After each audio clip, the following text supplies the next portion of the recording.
nach Tag 3, wie es aussieht. Ja. Cornelius, bitte hör doch auf. Das ist jetzt, wie es nach Tag 3 ausschaut. Das Fenster wurde komplett einmal ausgeschnitten.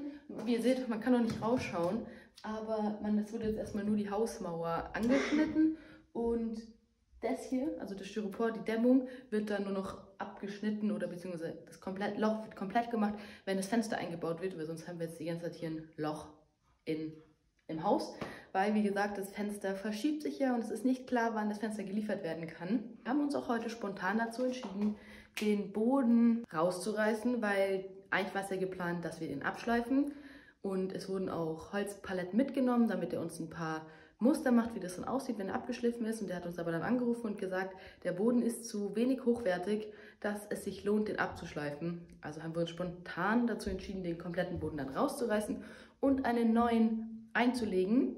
Ja, jetzt müssen wir aber zu einem Parkettladen eigentlich und uns dort einen Boden aussuchen. Die haben aber jetzt alle zu und wir können erst wieder nach dem 20. April gibt es wieder Termine. Die Frage ist, ob das umgesetzt wird oder ob das wirklich dann so stimmt oder nicht. Und wir hatten uns eigentlich auch für Platten entschieden, für diesen Wärmeschutz, habe ich euch auch erzählt, der hier am Boden ausgelegt wird und als Kamin hier hinten auch noch als Designelement gleich dient. Dadurch, dass wir uns aber jetzt weil ich kann euch mal hier zeigen, wenn man es genau anschaut, oder ich weiß nicht, ob man es sieht, aber also hier war die Mauer. Und dieser Boden ist ein bisschen niedriger als der, das sind vielleicht 1-2 Zentimeter. Weil wir jetzt aber einen neuen Boden verlegen, können wir diese Schwelle ausgleichen und müssen da keine Fliesen hinnehmen, sondern können die Fliesen nur unter dem Ofen benutzen. Ich hoffe, ihr versteht gerade, was ich sage. Dass es nicht ein bisschen zu wirrwarr ist, was ich mache. Aber wir müssen warten, bis das Fenster kommt, bevor wir den Boden machen, weil nicht, dass wir einen neuen Boden einlegen und dann entsteht wieder Staub und Schmutz und vielleicht fällt was runter oder sowas, dann ist der neue Boden kaputt. Und erst wenn der Boden drin ist, können wir den Kamin machen, weil ja der Kamin auf dem Boden steht. Das heißt, es hängt jetzt alles an dem Fenster, bevor so die großen Arbeiten weitergehen. Aber ich finde, das, was man jetzt sieht, ist schon mal sehr toll. Weil wenn man später hier kommt, in die Ecke vom Esszimmer, kommt wieder wahrscheinlich das Sofa. Und wenn man dann hier sitzt, kann man komplett einmal durchschauen. Wenn man im Wohnzimmer sitzt, kann man in den Garten rausgucken. Also ich finde, es sieht schon sehr, sehr, sehr schön aus. Wir werden jetzt wohl doch länger auf einer Baustelle leben als geplant. Wir hatten es eigentlich vor, das in den 2 Wochen flott durchzuziehen, um möglichst wenig auf der Baustelle zu leben. Aber so ist es bei Bauarbeiten, dass was dazwischen kommt und ja.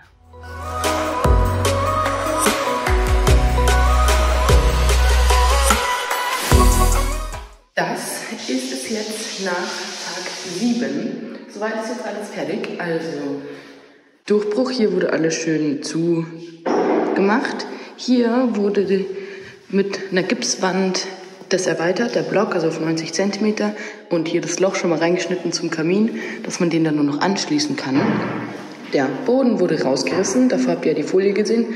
Das ist jetzt wirklich der Boden unten. Und diese Lücke hier, beziehungsweise der Unterschied, wurde mit Beton aufgegossen, damit wir jetzt hier eine Ebene haben und dann den Boden legen können. Und das Fenster wurde auch soweit alles ausgeschnitten und die Träger wurden auch verputzt, damit das halt jetzt eine cleane Kante ist. Genau, und, oh, Brösel. Aber beispielsweise die Steckdose hier, weil ja ein Schrank dahin kommt, wurde mit hierhin versetzt, damit wir trotzdem noch Strom da haben. Sonst ist jetzt erstmal da nichts weiter passiert. Wir müssen uns jetzt Gedanken darüber machen, ob wir noch irgendwo indirekte Beleuchtung haben wollen, also wie wir es jetzt einrichten. Weil jetzt ist noch der Zeitpunkt, wo wir gegebenenfalls irgendwo Strom hinlegen können. Und wir haben mit dem Fensterbauer so gesagt geredet und es ist möglich, dass man hier dann eine Folie drüber macht und dann das Fenster eingesetzt wird, also kein Schmutz auf den Boden kommt. Und dadurch können wir jetzt halt den Boden verlegen dann, der Kamin kann da drauf gesetzt werden und dann kann eigentlich auch schon so langsam hier alles wieder mehr benutzt werden. Also es hängt jetzt nicht mehr alles am Fenster, das ist schon mal sehr gut. Aber ich glaube, hiermit ist dieses Video jetzt erstmal zu Ende und wenn der Rest dann wieder passiert, weil das ist jetzt so der ganze Umbau gewesen, und wenn dann so die Feinheiten dann passieren, wie Kamin, Boden und sowas, dann findet ihr das im nächsten Video. Ich hoffe, das Video hat euch gefallen. Könnt gerne noch einen Daumen nach oben da lassen und abonnieren, wenn es euch interessiert, wie es weitergeht. Passt gut auf euch auf. Bis zum nächsten Mal und tschüss.